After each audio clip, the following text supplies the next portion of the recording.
उत्तर प्रदेश के मुख्यमंत्री योगी आदित्यनाथ कोविड-19 corona virus से प्रदेश को बचाने में लगे हैं, जिसके चलते वो कोविड वायरस अपडेट की खुद निगरानी कर रहे हैं। लेकिन सरकारी मशीनरी लापरवाह करने से बाज नहीं आ रही और इसी क्रम में बदायूं में स्थापित कोविड सेंटर में शासन द्वारा की गई कॉल को रिसीव नहीं किया गया, जिसके बाद शासन ने अधिकारियों से जवाब तलब किया है। आपको बता दें कि उत्तर प्रदेश में कोविड से संबंधित जानकारी लेने के लिए प्रदेश के कई जनपदों के डीएम और कंट्रोल रूम प्रभारियों को कॉल की गई थी, जिनमें से कुछ जिलों के फोन रिसीव नहीं किए गए। उत्तर प्रदेश में कोरोना के मरीजों की संख्या लगातार बढ़ रही है। मुख्यमंत्री योगी आदित्यनाथ इसको लेकर चिंतित हैं, लेकिन लापरवाह अधिकारी लापरवाही करने से बाज नहीं आ रहे। इसी का नतीजा है कि शासन के निर्देशों का पालन नहीं हो रहा। कोरोना वायरस जैसे खतरनाक वायरस से निपटने के लिए उत्तर प्रदेश के मुख्यमंत्री के आदेश पर कोविड कंट्रोल रूम की स्थापना की गई थी और कोविड संबंधी समस्याओं के लिए हेल्पलाइन नंबर जारी कर एक अधिकारी को उसका प्रभारी नियुक्त किया गया था। शासन द्वारा कुछ दिन पहले इन नंबरों पर फोन करके चेक किया गया तो अफसरों की लापरवाही सामने आई। नतीजन कुछ जिलों में शासन द्वारा की गई कॉल को रिसीव ही नहीं किया गया। बदायूं कोविड कंट्रोल रूम में भी शासन द्वारा की गई कॉल रिसीव नहीं की गई, जिससे बदायूं कोविड केयर की लापरवाही उजागर हो गई है, जिस पर शासन ने लापरवाहों के खिलाफ लेटर जारी कर उनसे जवाब तलब कर नंबर सार्वजनिक करने के निर्देश दिए हैं।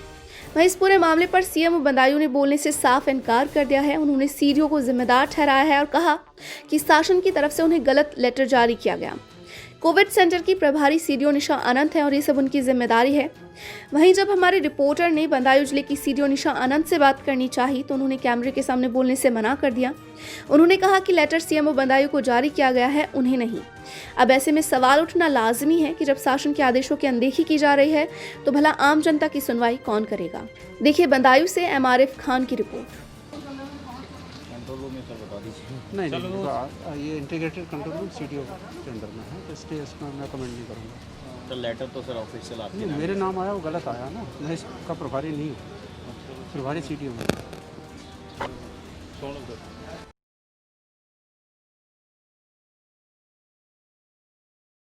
जनपद बदायूं की बिलसी थाना क्षेत्र के मिर्जापुर सौराहा गांव में राजकीय आयुर्वेदिक चिकित्सालय बदहाली की जीती जागती वो तस्वीर है, जहां केवल एक डॉक्टर तैनात है, जिसके कंधों पर ही पूरी चिकित्सालय की जिम्मेदारी है। चिकित्सालय परिसर में मौजूद बड़ी बड़ी घास खड़ी है, जो चिकित्सालय की बदहाली की गवाही दे रही है।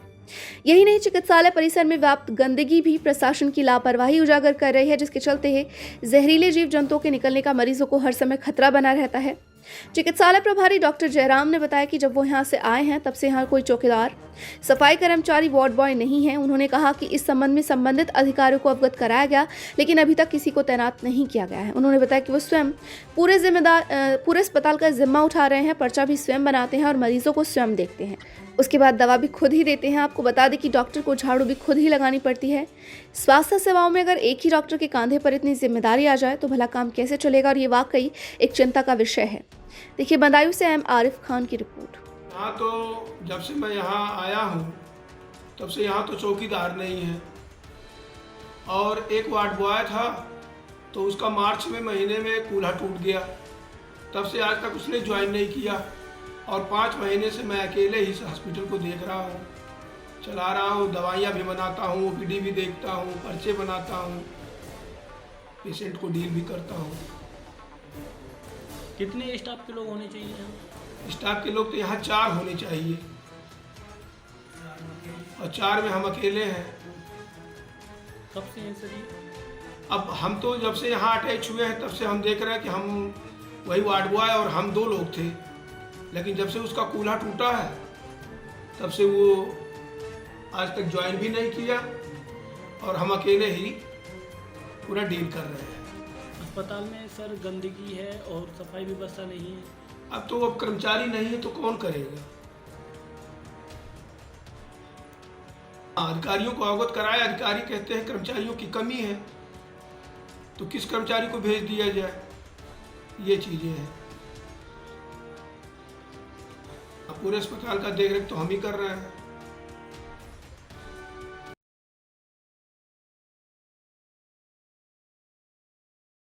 यूपी के बदायूं में कोरोना के हालात भयावह होते जा रहे हैं। लगातार निकल रहे मामलों से जहां स्वास्थ्य विभाग की नींद उड़ी हुई है, वहीं देर रात बदायूं जिला अस्पताल में भर्ती एक कोरोना पॉजिटिव बुजुर्ग की मौत हो जाने से हड़कंप मचा हुआ है। बताया जाता है कि शहर के मोहल्ला शहबाजपुर निवासी 67 साल की बुजुर्ग को सांस लेने में दिक्कत के बाद अस्पताल लाया गया था। उनको ट्रीटमेंट दिया जा रहा था और ऑक्सीजन दी जा रही थी, जहां ट्रू नॉट मशीन से जांच से सैंपल फेल हो गया और टेस्ट इनवैलिड आया। दोबारा जांच में वो पॉजिटिव आया, लेकिन ये कन्फर्म नहीं था। आपको बता दें कि बुजुर्ग का तीसरा सैंपल कोरोना टेस्ट के लिए लैब को भेजा जाना था, लेकिन तब तक उनकी मौत हो गई और बुजुर्ग के शव को परिजनों को दे दिया गया है। वहीं परिजनों का रो रो कर बुरा हाल है। देखिए बदायूं से एमआरएफ खान की रिपोर्ट। सर, जिला अस्पताल में कोरोना संक्रमित मरीज की मौत हुई है, क्या मामला है, क्या कार्रवाई? जिला अस्पताल में कल लगभग 12 बजे एक व्यक्ति आए थे जिनकी उम्र करीब 67-68 साल थी।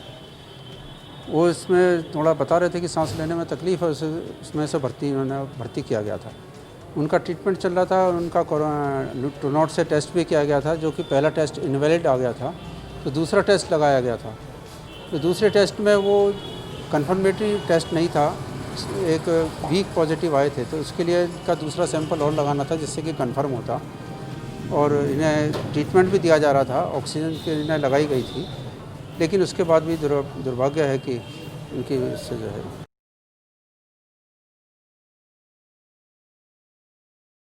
हम बात कर रहे हैं चंदौली जिले के साहबगंज ब्लॉक के प्राथमिक विद्यालयों की। आकर देखिए साहिबान, कुछ ऐसे भी हैं कि लॉकडाउन से अब तक विद्यालय पर ताला लटकाकर मुंह चढ़ाते नजर आएंगे। यकीन ना हो तो साहबगंज सुल्तानपुर प्राथमिक विद्यालय की सैर जरूर करिए।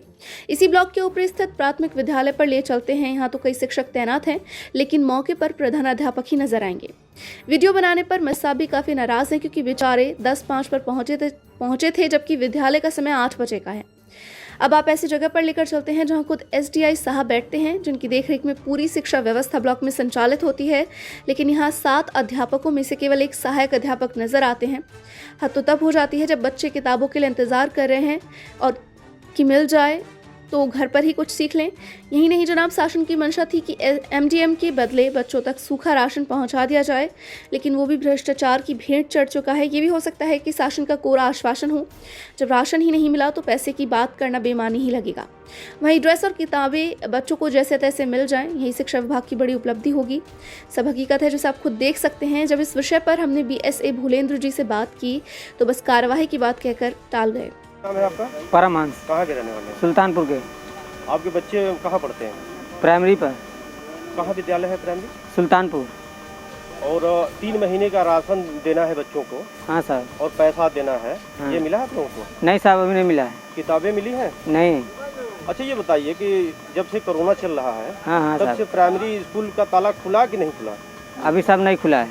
टीचर आते ही नहीं है? नहीं।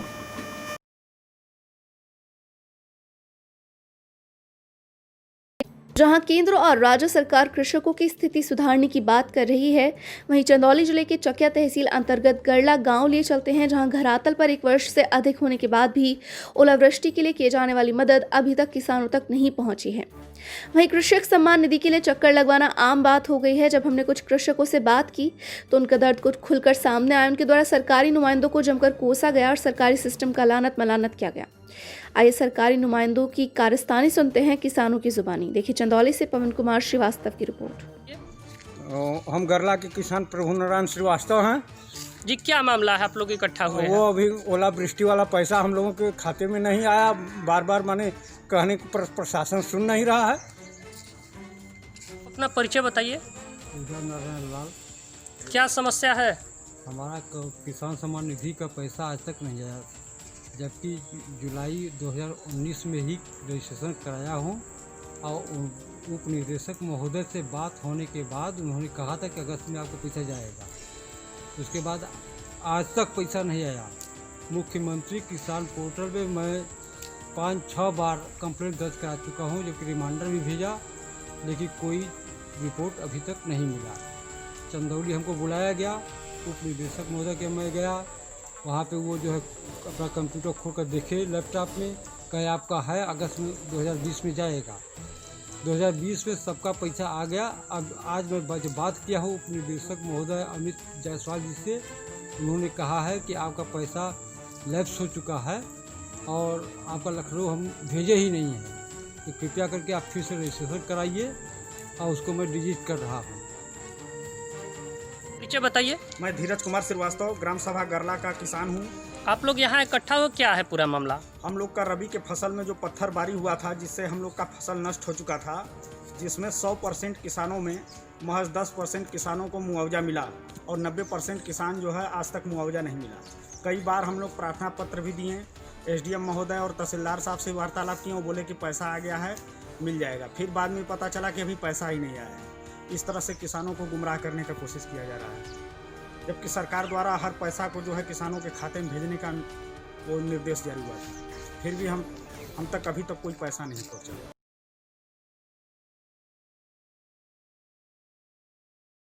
पर यूपी के चंदौली जनपद के चकिया से है। केंद्र सरकार और राज्य सरकार के द्वारा जहां हर गरीब को मकान देने के लिए करोड़ों रुपए खर्च किए जा रहे हैं, जिससे सभी गरीब पात्रों को आवास योजना मिल सके। सरकार के द्वारा आवास योजना संचालित की जा रही है, जिससे कि सभी गरीबों को आवास मिल सके, जिसके एवज में सरकार के द्वारा विभिन्न योजनाएं संचालित की जा रही हैं। लेकिन शासन के करोड़ों खर्च करने के बाद भी जमीनी स्तर पर सरकारी आवास योजना गरीबों को नहीं, अमीरों को और अपात्रों की योजना बनाकर दम तोड़ती नजर आ रही है, जिससे आवास योजना गरीबों की पहुंच से दूर होती नजर आ रही है। और आवास योजना में अपात्रों की योजनाओं में प्रमुखता से चयन किया जा रहा है, जिससे आज भी गरीब तबका आवास योजना के लिए फरियाद लगाता हुआ नजर आ रहा है। लेकिन आवास योजना किसी सपने से कम होती नजर नहीं आ रही। दरअसल पूरा मामला चकिया नगर पंचायत चकिया के वार्ड नंबर 1 का है, जहां आवास योजना से वंचित लाभार्थियों ने बताया कि भले ही शासन के द्वारा गरीबों को आवास योजना दे रही है, लेकिन पात्र गरीबों को योजनाओं का कोई लाभ नहीं मिल पा रहा है। आवास योजना के लिए कई बार फरियाद लगाई गई, फॉर्म भरे गए, लेकिन आज तक आवास योजनाओं से वंचित हैं। बरसात के कारण दूसरों के घर में जाकर रहने को उनका परिवार मजबूर है। प्रार्थी ने आवास योजना के लिए जनपद के अधिकारियों का ध्यान आकर्षित कराते हुए आवास की मांग की है। देखिए चंदौली से पवन कुमार श्रीवास्तव की रिपोर्ट। परिचय आपका? दिनेश नाम है, वार्ड नंबर 1 पे रहने वाला हूँ, चकिया चंदौली। क्या समस्या है? समस्या सर यह है कि प्लास्टिक ना के बरसात बुनी में राहत बाड़ी, और जो कि मतलब कई बार आवास भरे, कोई सुनवाई नहीं हुआ। अब ये सब आन के घर जाकर सोते हैं, जब पानी बुनी जब निपटता तो अपने रूम में आते हैं। ये सब प्लास्टिक ना के साथ दिन बिता रहे हैं।